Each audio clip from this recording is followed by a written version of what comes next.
This year, Nevadans are going to decide whether they want to overhaul the state's election system. Alexis Fernandez explains how ranked choice voting would actually work. And in Oregon, you're going to be hearing a lot about something called ranked choice voting. It calls for opening D.C.'s primary elections to independent voters and for ranked choice voting. One group says it's a thrilling year. It is a tense year. I am a believer that this is a marathon. Rob Richie has been running this particular marathon for 3 decades, promoting ranked choice voting initially in cities, but also at the state level as a way to break free of our zero-sum politics. And there's moments of excitement, there's moments of cresting hills and victories, sometimes defeats. And a last-minute amendment to a state elections bill this year would indefinitely delay ranked choice voting until certain criteria are met. Governor Kay Ivey signed a new law banning the use of ranked choice voting. Missouri voters will decide in November whether to ban ranked choice voting. As co-founder, longtime director, and now senior advisor to the nonpartisan group FairVote, Richie's been instrumental in the progress of instant runoff or ranked choice elections, which could be poised to pass alone or in combination with open primaries this year on as many as 4 state ballots, plus Washington, D.C. Voters may decide in November whether to switch to a ranked choice voting system. Ranked choice voting, that's a national movement that already has some states. This is one of the biggest crests that I can imagine this movement having, but it's also one where we don't know what's going to happen. That particular crest, meaning the election, that's less than 2 weeks away as we record this episode. I'm Robert Pease, and this is The Purple Principle, podcast about the perils of polarization. Yes, it's true that in the past 2 years, ranked choice voting has been outlawed in a sizable number of supermajority GOP state legislatures and also undermined in a Democratic-controlled Colorado legislature as well. But despite opposition from the dominant party in these states, RCV could be poised for its strongest ever affirmation from American voters who are tired of limited choices, negative campaigns, and gridlock government. How did we get to this inflection point in 2024? What are the principles behind RCV that have attracted this support? There's no one better to answer these questions than Rob Richie. He's been not only a major catalyst behind election reform, he's also been an insightful analyst of these reforms as they evolve and coalesce over time. And like others in our State by State series, he points to Alaska as the North Star, energizing this unprecedented momentum. I think what happened over the last few years is the victory in Alaska, the impact in Alaska, the narrative of our broken politics that associates both primary and general election reform as important, led to this fusion of changing primaries and changing the general election represented by the Alaska system that just had a lot of allies and donors looking for places where that could move. And so I think it wasn't clear how many places would do it. We obviously knew Nevada would need to vote a second time on it, worried that Alaska might need this defense. But I think the way they all came together wasn't clearly going to happen until relatively recently. And now we're having this fascinating experience, or almost experiment, of different flavors of open primaries and ranked choice voting and all candidate primaries for voters to consider. So tell us a little bit more about why 2024? Why, you've been at this a long time, why didn't this happen in 2012 or 2016? I would say the case for changing how we vote, to me, has been compelling for decades, right? So I helped start FairVote in 1992 because at that time, like, the major parties seemed to be a duopoly, sort of just hip-locked. And there was a feeling that we just needed an infusion of new energy. And so the term limits movement kind of swept the nation and won almost everywhere it could on the ballot in the 1990s, starting to talk about redistricting and all the safe seats. And ranked choice voting, multi-member districts, began to get into that conversation as kind of maybe next generation reforms, kind of exotic, even though they're not, but there was a perception that they were important, but not yet. And so what you need to do in that situation is move what is a good idea to people into the viability space. So we started to get a whole chain of cities starting with San Francisco in 2002, but like 2004 to 2010, every November, at least one city passed ranked choice voting. And so the jump to Maine in 2016, in tandem with Trump's victory, in some ways putting an exclamation point on the fact that our politics was going into new places that were sort of divisive and troubling for people, twinned with Maine, passing this reform that was exciting to people and like, oh, this idea that seemed next generation, maybe it's now. I would say 2024 is a very good year to be on the ballot for change anyway, because it's a presidential year, turnout is high, the most number of voters who don't often vote except for presidential years and are often looking for something new. It's the best year for younger voters, and we do great with younger voters because they are really particularly hungry for change. So I think that it's all come together in a very promising way. Well, let's hear a little bit more about younger voters and ranked choice voting. You told us about it's very popular on college campuses. When did you start to see that interest from young people in ranked choice voting? Well, ranked choice voting in the early years was particularly defined by what it could mean for third parties. So your Green Party and the Libertarian Party and independents like Ross Perot had run for president twice in the 1990s. And I think younger voters are just more restless with the restrictions of the two-party system. So it always had stronger support among younger voters. The way I started seeing that playing out in a concrete way was on college campuses. It was just sort of a fun byproduct of the idea of being out there, again, in this pretty focused way. It wasn't a broad conversation. It wasn't yet a question on Jeopardy. But it was something that students would find out about and say, I wonder if we can try that out on our campus, and go through the whole process of changing student government constitutions and getting ballot measures and, non-radical institutions like Louisiana State University, Boise State, Texas A&M, like a bunch of schools that are not obvious suspects started going to ranked choice voting. So let's talk about your own formative political experiences or the epiphany that you had very early on about the way we elect people in this country. When did you first hear about ranked choice voting, and did it immediately strike you, or did that happen over time? So I'm from a Quaker tradition, and the Quaker tradition is one where every voice has agency and every vote should count, but obviously every person has something to say that you should respect. Because the idea is that all of us, many more of us, earn a seat at the table of decisions so that we can make decisions together and in the pursuit of consensus, even if you won't get there, but you pursue it. And changing winner take all, which is fundamentally about excluding a lot of people because the winner take all, was core to what I felt that we needed to do. And that sort of led me to ranked choice voting, that if we want to have more than two choices and we want to have someone be reaching out and listening to other people and building a majority, ranked choice voting was this proven tool that we didn't talk about much in the United States, but had a long history overseas, and I think really spoke to our politics. So we had our founding meeting in 1992. I was a key organizer with a couple other people. I was 29, sort of came forward as the new director. It took a long time for it to be more than just a very small organization, but what's exciting from the get-go was that every year there was something we were doing that was clearly moving the ball, clearly getting people excited.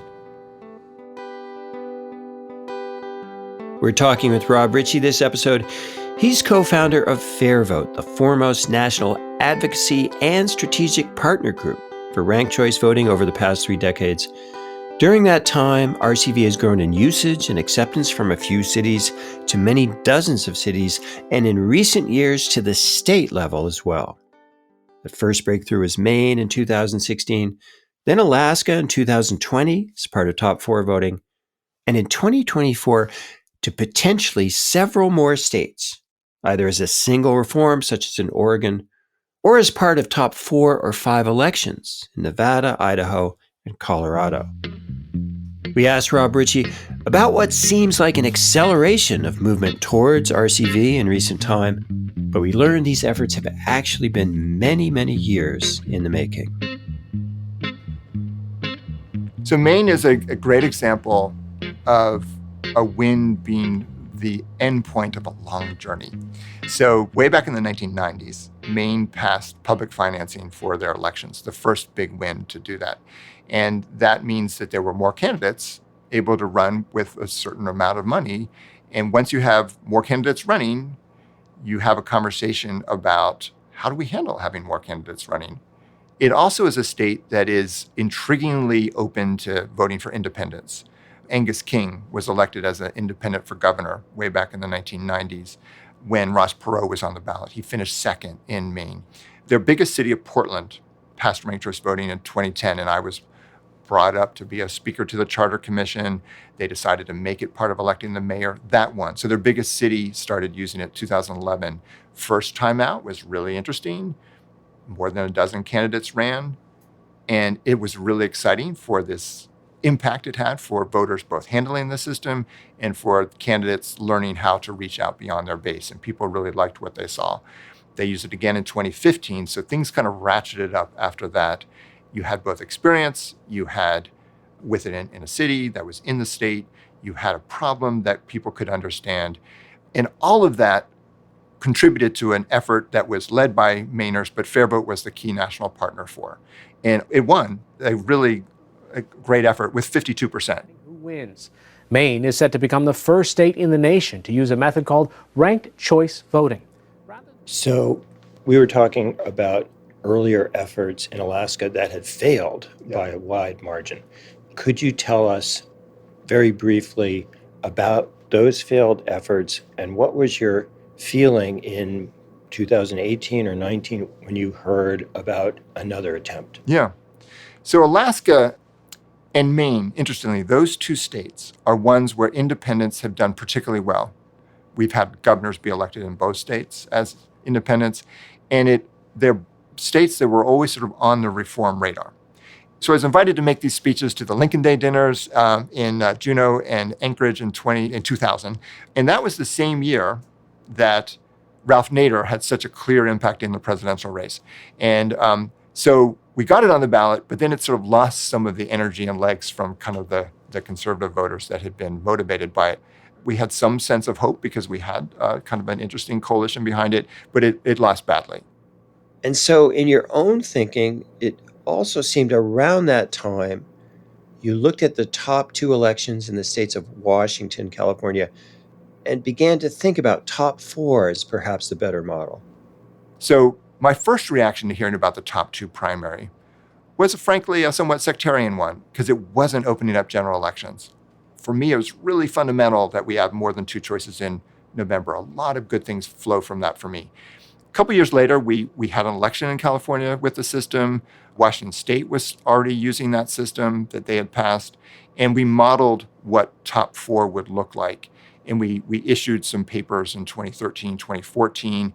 I was really excited by the models because they really showed that this idea of top four actually really would be quite exciting for advancing multiple candidates from the majority party and almost never locking out the second biggest party, which I think is a problem when you don't have the second biggest party at the November table. And it created space for independents and third parties. And so a couple of big conferences in 2014, 2015, I made the case for the top four primary and did longer papers and presentations, one where Chuck Todd was the moderator, and I was sort of making the case for the top four primary. So it kind of got into the reform mix. At the same time, Maine passed it without the top four primary. And so I was seeing, and FairVote was seeing, a route to just winning ranked choice voting without the open primary element. That's when Catherine Gell, in her really exciting analysis of how to create competition in politics. So it creates an opportunity for new competition, healthy competition, no more zero-sum competition.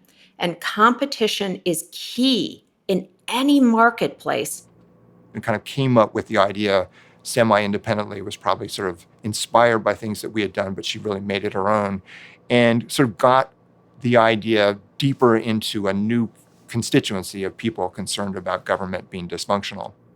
And to holding accountable the people who are elected, because now, if they're not doing the job we want, we don't just have to keep choosing them because they're the lesser of two evils. We would now have new competition. So I certainly resonated with Catherine's case for the impact and the way she deepened the case, and I think added an overall frame about the value of competition and how, almost sort of a business lens, which was not the lens that I came from. The viability question was still to be determined. I think for now, ballot measures are the way it can be viable. Well, could we also talk about perhaps a disappointment? I don't know the details, but I understand that the California legislature at one point put forward ranked choice voting, and it was vetoed by Gavin Newsom. Yeah. It's easy right now to see kind of the national conversation about ranked choice voting and think that it's largely Republicans who are skeptical after the wins for Democrats in Alaska and in Maine under the system. What we have experienced, though, is that there's a certain kind of entrenched party interest that is skeptical of change no matter what. And so Washington, D.C., our nation's capital, has a really exciting effort for ranked choice voting and open primaries that the Democratic Party is formally opposed and is spending money to defeat. We've had Democratic governors veto ranked choice voting bills that really would have moved the ball. The most frustrating ones for us have been in California, where first Jerry Brown and then Gavin Newsom vetoed bills that a big majority of the legislature passed. Every legislator who represented a jurisdiction in California that had ranked choice voting had voted for these bills. And the bills would have just allowed a broader category of cities to use ranked choice voting. That's all. It was like a local option bill. Similarly, although on the other side, in Massachusetts, when ranked choice voting failed. Yeah, the Massachusetts campaign in 2020 is actually the only significant ranked choice voting campaign that has lost in the last, 7-8 years. We've actually had 27 straight wins in cities for ranked choice voting ballot measures and big wins in Alaska and Nevada, but not Massachusetts, where you say, oh my gosh, very progressive or Democratic-leaning state. They had Maine just to the north of them using ranked choice voting, and the Maine legislature run by Democrats having passed it to extend it to presidential elections. Now it's ready to pass in Massachusetts. Then you had COVID come in right in the middle of a campaign that had the very best grassroots effort we'd ever seen for ranked choice voting organized. So you had tens of thousands of volunteers who were suddenly homebound and not able to be activated in a traditional way of being out in communities and leafleting and talking with people. Charlie Baker came in and I think was sort of the decisive blow against it. He was a Republican governor, moderate, and he had won an election with less than half the vote. So there was a bit of an element of like, would I have won that election with a majority system? And finally, here in Washington, D.C., an effort that I think FairVote supports. Tell us, how that came together and what you think it could do for D.C. politics, for governance. So Washington, D.C. is a really fun, energizing grassroots effort led by Lisa Rice and bringing together kind of a mix of people standing on the shoulders, in a sense, of a conversation that's happened for many years. I feel bad for someone who has been elected in this primary with less than 25% of the vote, which means 75% plus people voted for someone else. And that's the person that's moving forward in the primary. D.C. is one of these heavily one-party jurisdictions. So the Democratic primary is everything. They don't have a lot of elected offices in D.C. So when there's an opening, a bunch of people jump in, and again, you see people winning primaries with 22%, 23%, and so on. And that has, the Washington Post, for a decade, has been calling for ranked choice voting for primaries in Washington, D.C. And groups have been talking about it, including FairVote, for much longer. I live right here, born in the district, so I've certainly talked a lot to different groups in the district. Most of the council members don't support this anymore because it includes open primaries. And even though I'm smiling because this is like 15% of voters are unaffiliated and could vote in a Democratic primary if they so chose, and there's nothing to fear from that. That happens all over the country. But DC Democrats are fearing that. And so it's like triggered some opposition there. But I think what it also has done is sort of united a message about all votes counting and all voters mattering, that ranked choice voting kind of defines the value in a really exciting way. And I think Lisa and the team have done a great job. Well, I talked to actually 6 candidates that day, but one at the end of the day said, I really wish we had ranked choice voting because there's a lot of people that would vote for me second, and that would be great. I said, yeah. And it takes that kind of moment for some people to recognize that. That candidate had not been open to ranked choice voting before 6 o'clock on primary day. We just heard from reform advocate Lisa Rice on the benefits of ranked choice voting for Washington, D.C.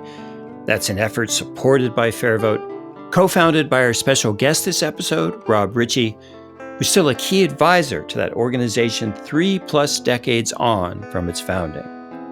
During that time, ranked choice voting, or RCV, has seen great progress, but the open primaries effort has progressed as well. And so has the combination of open primaries plus ranked choice general elections, known as Final Five or Top 5 voting, that was blueprinted by Catherine Gale and Michael Porter in their book, The Politics Industry, and then was initially passed and implemented in the frontier state of Alaska. There's more action in Alaska, and they're introducing a new voting system, ranked choice voting. With voters in numerous states contemplating various reforms this election year, we asked Rob Richie, are we witnessing a national reform movement, or is it something a lot less centralized and a lot more organic? So I have seen this grow from an effort that just was FairVote and these incredible individual state activists and a common cause state group here or there, but it was pretty small, was beginning to have an impact in cities, to suddenly move to something that is at the level it is now, where it's statewide campaigns and, tens of millions of dollars have come in with a lot of different organizations having impact. So it feels like a movement, but it is a movement that is one where not everyone wants to go to the same place, even while they come together around particular campaigns. And that's why we call it an ecosystem in some ways more than a movement, is that it is a collection of groups with some shared interests that can come together for change, and ideally will in fact keep growing and adding new key players to the effort. So could you talk about the type of patriotism that's felt throughout the ecosystem? Because it's a little different than, let's say, people who are sort of passionate about the country in an abstract sense. It seems like people in the movement are really passionate about democracy. Yeah, I think the idea of standing up for democracy as an expression of patriotism maybe wasn't as necessary to make that connection not that long ago. I think that there was a greater embrace of democracy and government by the consent of the governed, and the founders of establishing these rules that allowed the American democracy, using that word, to flourish. It's become more contested as to whether that is something we can rely on and count on and trust. And I think it is patriotic to say, yes, the founders got it right. They weren't without checks and balances on democracy, but they created a U.S. House, which was to drive federal government, where every single member of the U.S. House has been elected and has to be elected in the Constitution. That instrument of the voters having their say every 2 years is super important to what the founders thought about. I would say that the groups today don't all talk about patriotism in the same way. I would lift up Veterans for All Voters as a group that really very directly makes this connection between service to your country, service to your democracy, putting voters first, putting the nation first, that I think has done a very successful connection between those two goals of patriotism and democracy. Absolutely. But going back now to RCV, you've described the arc of the reforms over a couple of decades, really, and now 2024 seems like such an important year. How do you think the races are going to come out? So we've talked about how 2024 is such a seminal, amazing year for these reforms. And just when I think back to just a few years ago, like to have ranked choice voting on one state ballot seemed amazing, and to have it on all these state ballots and other associated reforms to open up politics in a whole string of states that if they all won would just send this collective, powerful message that we are ready to make changes in this country that are good for voters, create better governance, are ready to open up politics to more people. And that's all possible. It is also possible that this all could go the other way, right? I think there's no campaign that today that I can say is a slam dunk win. I don't think actually any campaign is a slam dunk loss either. So they are very much in play, which means you could lose them all too. And I think that that is unlikely, but if it happens, what I believe comes out of that is learning.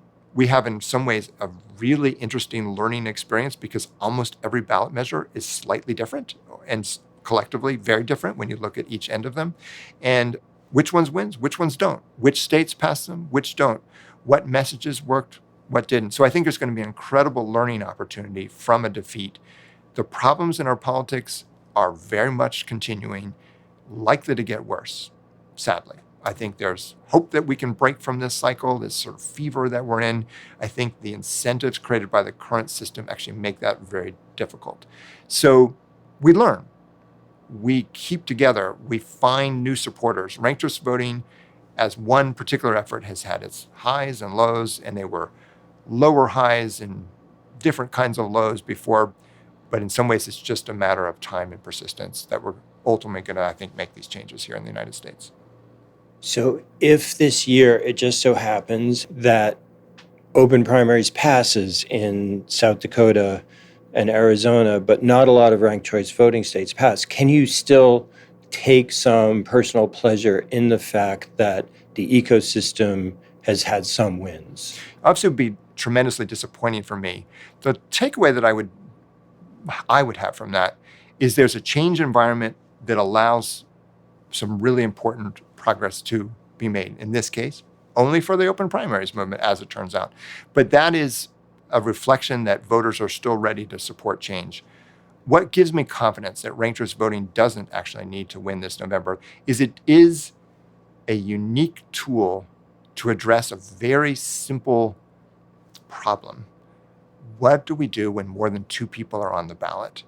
And there's different systems out there. You can use a traditional runoff election or so on, but ranked choice voting is actually the best way to deal with that. Just proven, it works. We've seen it work. And that issue of breaking out of the chain of a two-person general election is going to happen. You look at the polls, younger Americans, 50% of them do not identify with the major parties at this point. So we are going to get away from a two-choice politics. And ranked choice voting will be part of that. But whether it happens doesn't depend on November.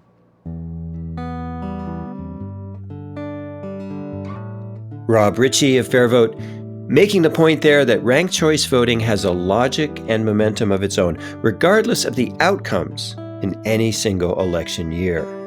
Richie has been advocating, organizing, and analyzing ranked choice voting and other electoral reform measures for over 3 decades now. And the advance of RCV in that time is undeniable. There's now approximately 50 cities and towns in the U.S. using ranked choice voting. And there are 2 states, Maine and Alaska, with the possibility of several more after this election. Please visit fairvote.org for a whole lot more information on ranked choice voting. Meanwhile, here at the Purple Principle, we're working to release one more bonus episode before Election Day this year. That'll include some of the most insightful comments from our many guests this season, such as John Updike, president of Open Primaries.